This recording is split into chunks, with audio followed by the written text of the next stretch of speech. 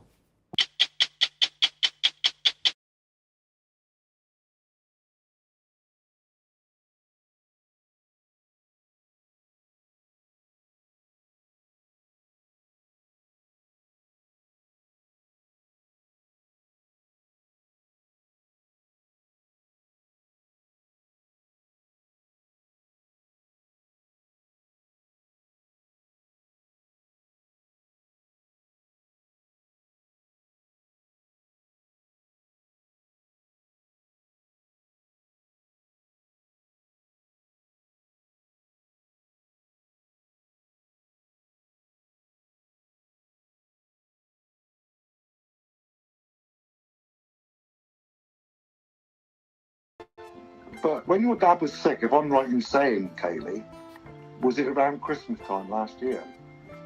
My dad was sick for a long time. Why the fuck do you feel like you have any right to even ask me? I don't think you actually know what went on in the background when your father was sick. What? I actually defended you. What?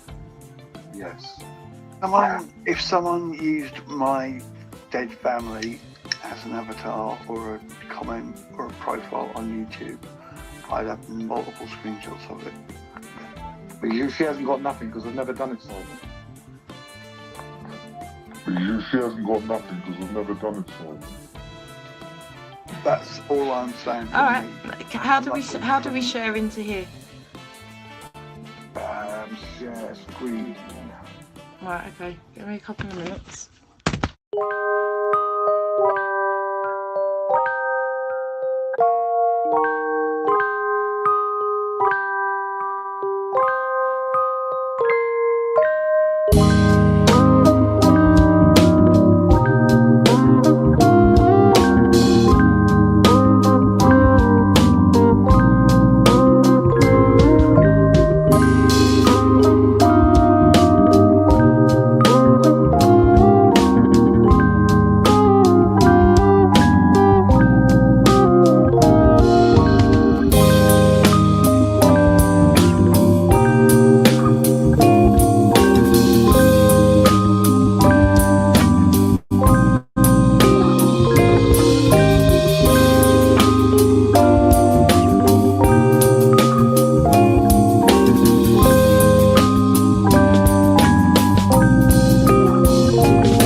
Jesus Christ. You make videos, Eric, you've made videos about how ugly I am. No, I haven't, Kaylee. Yes, you fucking have. Over yourself. Go and have a You look. made a video saying to Rodney, look how ugly she is. What are you thinking? You fucking did that, you dickhead. Yeah, I have. Well, so now you're saying, yeah, do you see where this is impossible? You do this shit. You've made videos about how fucking ugly I am. Not long after my dad died, by the way. Oh, so God, no, we can make it all about just because your fucking dad died, I've got to stop making videos. The whole world's got to fucking stop. How about you just don't need to? How about you just don't need to make videos about how ugly a woman is in the first place? How about that? Mum having a cow's got cunt. I'm starting to lose it for you.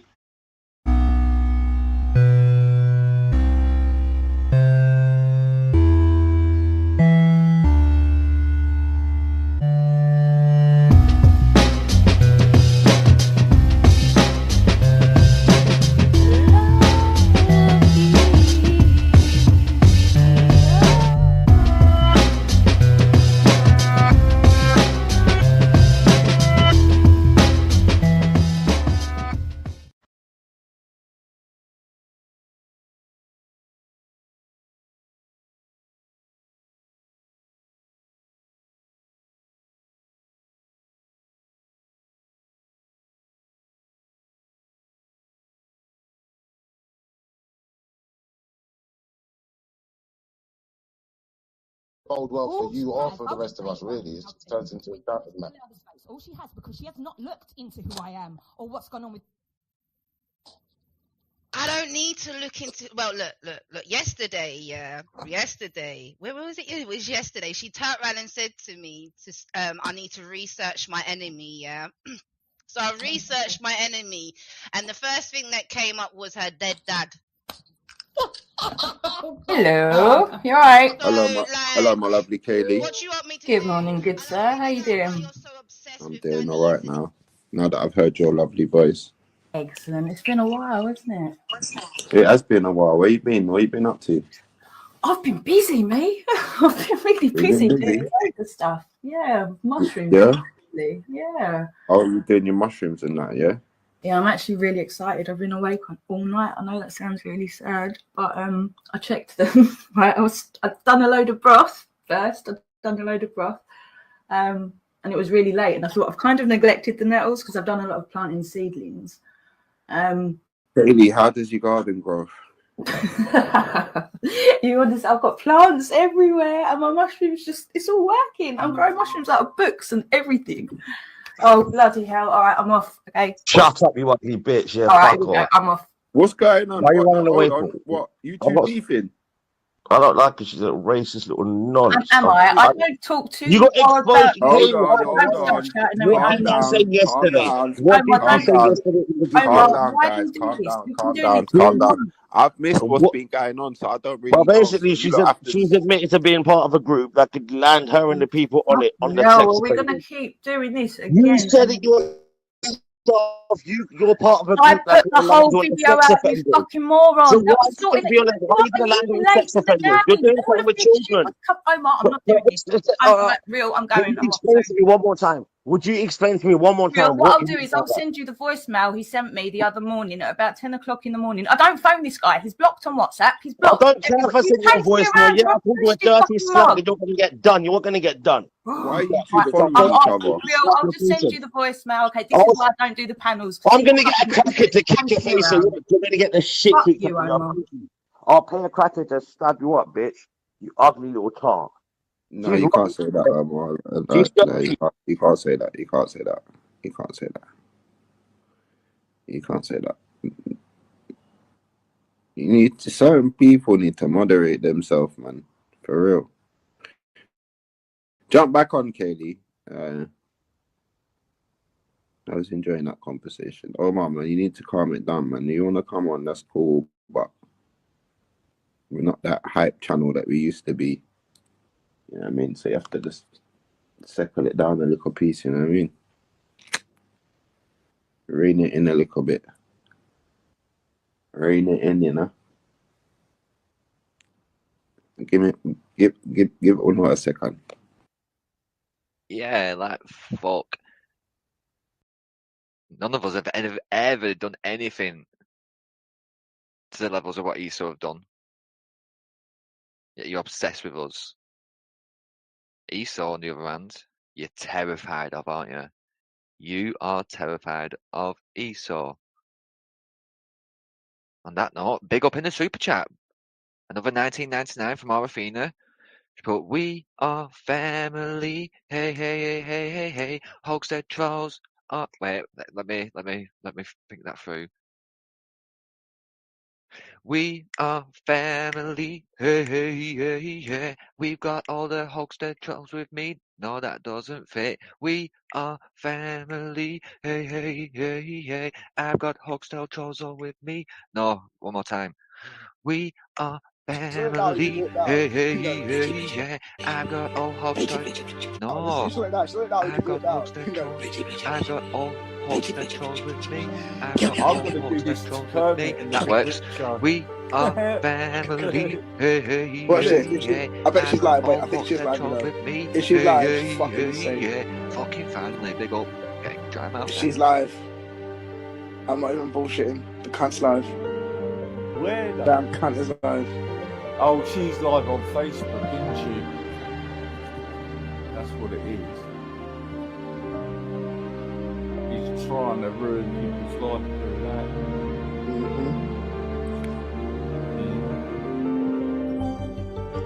Are you going live tonight then? Because I'll come live when I come back in. Possibly to wind up a bit. I'll take this twist. Trying to ruin people's life through Bitchy, that. bitchy, bitchy, bitchy, bitchy, bitchy, bitchy, bitchy, bitchy, bitchy, bitchy, bitchy, bitchy, bitchy, bitchy, bitchy, bitchy. Are you going live Bitchy, tonight? bitchy, bitchy, Because I'll come bitchy, live when I come back in. bitchy, bitchy, Trying to ruin people's life through that.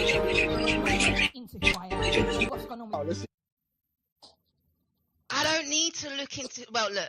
Yesterday, where was it? It was yesterday. She turned around and said to me, "I need to research my enemy." Yeah. So I researched my enemy, and the first thing that came up was her dead dad. Oh, Becca. So, like, what do you want me to do? And I figured out why you're so obsessed with Danny, isn't it? Because your dad's name was Danny, isn't it, Voldemort? That's why you're obsessed with Danny. You got this weird obsession, like it's weird. But anyway, I didn't know that. yeah. Ah, right, okay. Yeah. But let me keep the smoke for later. With my children, she's jumped on a bandwagon with paedophiles, knows she's fucked up, and now all she does is go to my dead dad and kids.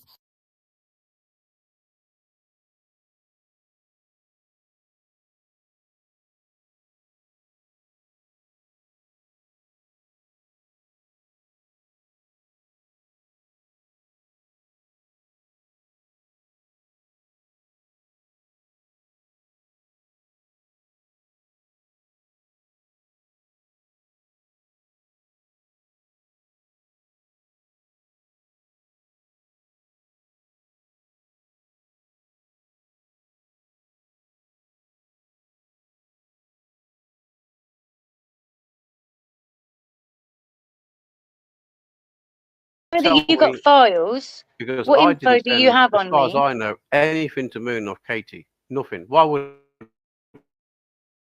I? Why Never are you asked sitting either. on a Didn't even live ask. stream with Jamie Lofto, who's been doing what he's doing for the last 2-3 months here on these live streams? So we'll take it Because a I read. was doing. Got to think about everybody. What's that I'm not got to do allowed with to this? even finish You're a off topic again now. sentence. Way off topic. Am I off Yeah. topic? It was a Am I- 14-year-old, blah, blah, blah, blah, blah. And I'll give you the answer. And we finished. It was done. So why are you answering So, again? all What are you right, asking no, the same question again for? so just to clarify, so the law would. We can clarify. Like third time, folks. Third time, we'll Right, look, clarify. just Go slow on. down. Ask again. Stop So flapping. I think what Yeah, she's go on, saying, the please. relevant point is, what she's getting to, and I quite agree with her, is that if the storekeeper doesn't ask and just assumes that they're telling the truth, then he's at fault. then he's at fault. And Exactly, therefore, Danny. Yes. if the perpetrator, the person who sleeps with an underage girl, just Yes. assumes she's telling the truth because she might Yes. be well developed, Yes. yeah, He's he's still at still fault, committing isn't the he? crime.